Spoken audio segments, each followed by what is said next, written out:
ராஜபக்ஷவின் திடீர் முடிவு பெரும் நம்பிக்கை பெற்றுள்ள தமிழர் தரம். வடக்கு மாகாண முதலமைச்சர் வேட்பாளராக சுமந்திரன். வெளிப்படுமா யாழில் நடந்த படுகொலைகள்? சோமரத்னவின் கடிதம் மறுக்கும் நீதி அமைச்சர்.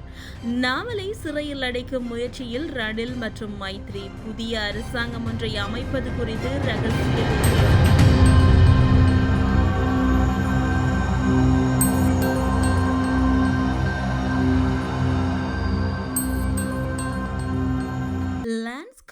சோமரத்ன ராஜபக்ஷவின் கருத்து தமக்கு அதிர்ஷ்ட லாப சீட்டு விழுந்ததை போன்று இருப்பதாக வடகிழக்கு வலிந்து காணாமலாக்கப்பட்டோரின் உறவுகள் தெரிவித்துள்ளனர். அதன்படி சர்வதேச விசாரணை முன்னெடுக்கப்படுவதற்கு அவசியமான அழுத்தத்தை வழங்குவதற்கு பாதிக்கப்பட்ட தரப்பினர், தமிழ் தேசிய அரசியல் கட்சிகள், சிவில் சமூகம், புலம்பெயர் தமிழர்கள் என சகல தரப்பினரும் இச்சந்தர்ப்பத்தை சரியாக பயன்படுத்திக் கொள்ள வேண்டும் எனவும் அவர்கள் குறிப்பிட்டுள்ளனர்.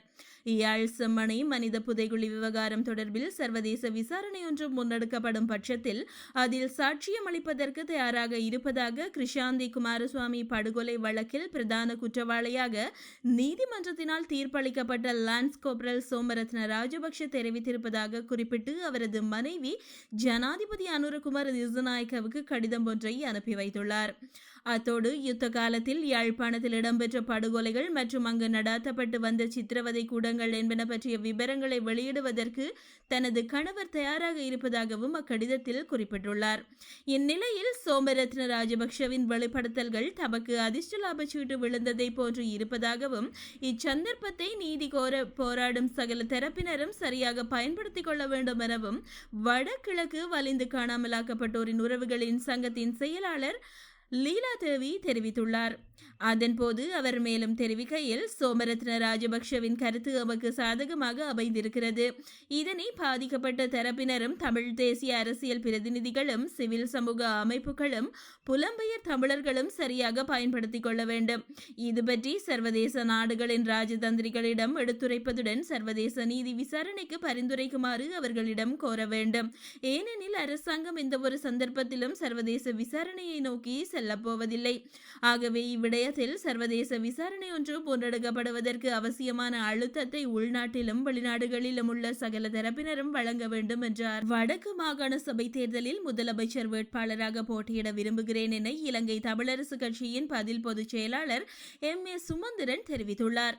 அரசியல் குழு கூட்டத்தின் பின்னர் அவர் இந்த விடயத்தை ஊடகங்களிடம் குறிப்பிட்டுள்ளார். அவர் மேலும் கருத்து தெரிவிக்கையில், இந்த விடயத்தை நான் முறையாக கட்சிக்கு அறிவிக்க உள்ளேன். எனினும் எனது வேட்பு மனுவை அங்கீகரிப்பதோ அல்லது நிராகரிப்பதோ கட்சியின் முடிவை பொறுத்தது. என்னை விட பொருத்தமான ஒரு வேட்பாளர் முதலமைச்சர் பதவிக்கு கட்சி அடையாளம் கண்டால் கட்சியின் முடிவுக்கு நான் முழுமையாக கட்டுப்படுவேன் என்றும் கூறியுள்ளார். சோமரத்ன ராஜபக்ஷ எழுதிய கடிதம் எனக்கு இன்னும் கிடைக்கவில்லை என நீதி அமைச்சர் ஹர்ஷன நாணயக்கார கூறியுள்ளார். செம்மணி படுகொலை விவகாரத்தில் சர்வதேச விசாரணை நடத்தினால் தான் சாட்சியம் அளிக்க தயாராக உள்ளேன் என்று கிருஷாந்தி கொலை வழக்கில் தண்டனை பெற்ற லான்ஸ் கோப்ரல் சோமரத்ன ராஜபக்ஷ தனது மனைவி மூலம் எழுதிய கடிதத்தில் குறிப்பிட்டுள்ளார். அத்தோடு யுத்த காலத்தில் யாழ்ப்பாணத்தில் இடம்பெற்ற படுகொலைகள் மற்றும் அங்கு நடாத்தப்பட்டு வந்த சித்திரவதை கூடங்கள் என்பன பற்றிய விவரங்களை வெளியிடுவதற்கு தனது கணவர் தயாராக இருப்பதாகவும் அக்கடிதத்தில் தெரிவித்துள்ளார். இது தொடர்பாக நீதி அமைச்சரிடம் கேட்டபோதே அவர் மேற்கண்டவாறு குறிப்பிட்டுள்ளார். சோமரத்ன ராஜபக்ஷ எழுதிய கடிதம் எனக்கு இன்னும் கிடைக்கவில்லை. கிடைத்ததும் அது பற்றி கருத்து கூறுகிறேன் என நீதி அமைச்சர் கூறியுள்ளார். அத்துடன் ஜனாதிபதிக்கு இந்த கடிதம் கிடைத்ததாக என்னால் உறுதிப்படுத்த முடியாதுள்ளது என்றும் அமைச்சர் ஹர்ஷன நாணயக்கார குறிப்பிட்டுள்ளார். இந்த நிலையில் சோமரத்ன ராஜபக்ஷவின் வெளிப்படுத்தல்கள் தமக்கு அதிர்ஷ்ட லாப சீட்டு விழுந்ததை போன்று இருப்பதாகவும் இச்சந்தர்ப்பத்தை நீதி கோரி போராடும் சகல தரப்பினரும் சரியாக பயன்படுத்திக் கொள்ள வேண்டும் எனவும் வடக்கு கிழக்கு வலிந்து காணாமலாக்கப்பட்டோரின் உறவுகள் சங்கத்தின் செயலாளர் லீலா தேவி தெரிவித்துள்ளார். தனக்கு எதிரான வழக்குகளில் 100%மானவை மைத்ரிபால ஸ்ரீசேன மற்றும் ரணில் விக்ரமசிங்க தலைமையிலான நல்லாட்சி அரசாங்கத்தால் தாக்கல் செய்யப்பட்டுள்ளதாக ஸ்ரீலங்கா பொதுஜன பெரமுனவின் தேசிய அமைப்பாளரும் நாடாளுமன்ற உறுப்பினருமான நாமல் ராஜபக்ஷ தெரிவித்துள்ளார். கட்சி தலைமையகத்தில் நடைபெற்ற நிகழ்வின் பின்னர் ஊடகங்களுக்கு கருத்து தெரிவிக்கும் போதே நாமல் இதனை தெரிவித்துள்ளார். எனினும் அவர்களில் யாரையும் நான் வெறுக்க நடக்கவில்லை. அரசியல் ரீதியாக அரசியல் வழக்குகளை எதிர்கொள்வேன் என அவர் கூறியுள்ளார். இந்த நாட்டின் குடிமக்களாக நாங்கள் யாருடனும் பழக்கம் வைத்துக் கொள்ள முடியும். அரசியல் ரீதியான எதிர்கருத்து கொண்டவர்களாக இருக்கலாம், எங்களை சிறையில் அடைக்க முயற்சிப்பவர்களாக இருக்கலாம். நாங்கள் அவர்களை வெறுக்க மாட்டோம். நாங்கள் அவ்வாறு செய்திருந்தால் ரணில் விக்ரமசிங்கவுடன் அரசாங்கத்தை அமைத்திருக்க முடியாது. முன்னாள் ஜனாதிபதி மைத்ரிபால சிறிசேனவுடன் அரசியல் செய்திருக்க முடியாது. எங்கள் இதயங்களில் எந்த கசப்பும் இல்லை. நாங்கள் அதை அரசியல் ரீதியாக எதிர்கொள்கிறோம். அரசியல் ரீதியாக அரசியல் வழக்குகளை எதிர்கொள்கிறோம். ஆனால் நாங்கள் அதை வெறுப்புடன் எதிர்கொண்டு தப்பிக்கொள்வதில்லை.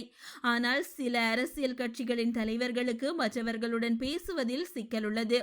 எனினும் எங்களுக்கு அப்படியானதொரு நிலை இல்லை என நாமல் மேலும் தெரிவித்துள்ளார். புதிய அரசாங்கம் ஒன்றை அமைப்பது குறித்து ரகசிய பேச்சுவார்த்தை நடத்தப்பட்டுள்ளதாக தெரிவிக்கப்படுகின்றது. முன்னாள் மாகாண சபை உறுப்பினரும் ஐக்கிய தேசிய கட்சியின் முன்னாள் தொகுதி அமைப்பாளருமான வருண ராஜபக்ஷ இந்த விடயத்தை தெரிவித்துள்ளார்.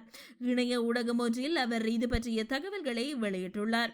முன்னாள் ஜனாதிபதி ரணில் விக்ரமசிங்கவுக்கு மிகவும் நெருக்கமான சகா ஒருவரின் இல்லத்தில் இந்த ரகசிய சந்திப்பு நடத்தப்பட்டதாகவும் இந்த இல்லம் கொழும்பில் அமைந்துள்ளது எனவும் தெரிவித்துள்ளார். இந்த சந்திப்பில் தேசிய மக்கள் சக்தியின் சில நாடாளுமன்ற உறுப்பினர்களும் பங்கேற்றுள்ளனர் என அவர் குறிப்பிட்டுள்ளார். சில மாவட்டங்களைச் சேர்ந்த நாடாளுமன்ற உறுப்பினர்கள் இந்த சந்திப்பில் பங்கேற்றனர் என தெரிவித்துள்ளார். புதிய அரசாங்கம் ஒன்றை அமைப்பது குறித்தும் இந்த சந்திப்பின் போது கலந்துரையாடப்பட்டதாக தகவல்கள் கிடைத்துள்ளன என அவர் குறிப்பிட்டுள்ளார். தேசிய மக்கள் சக்தி அரசாங்கத்தில் அங்கம் வகிக்கும் ஜேவிபி உறுப்பினர்களும் தேசிய மக்கள் சக்தி உறுப்பினர்களுக்கும் இடையில் முரண்பாட்டு நிலைமை உருவாகியுள்ளது என அவர் தெரிவித்துள்ளார். இவ்வாறு ஓர் பின்னணியில் குறித்த பேச்சுவார்த்தை நடத்தப்பட்டுள்ளது என அவர் குறிப்பிட்டுள்ளார். எவ்வாறெனினும் இந்த சந்திப்பு தொடர்பில் ரணில் தரப்பிலோ அல்லது அரசாங்க தரப்பிலோ இதுவரை எவ்வித உறுதிப்படுத்தல்களும் மேற்கொள்ளவில்லை என்பது குறிப்பிடத்தக்கது.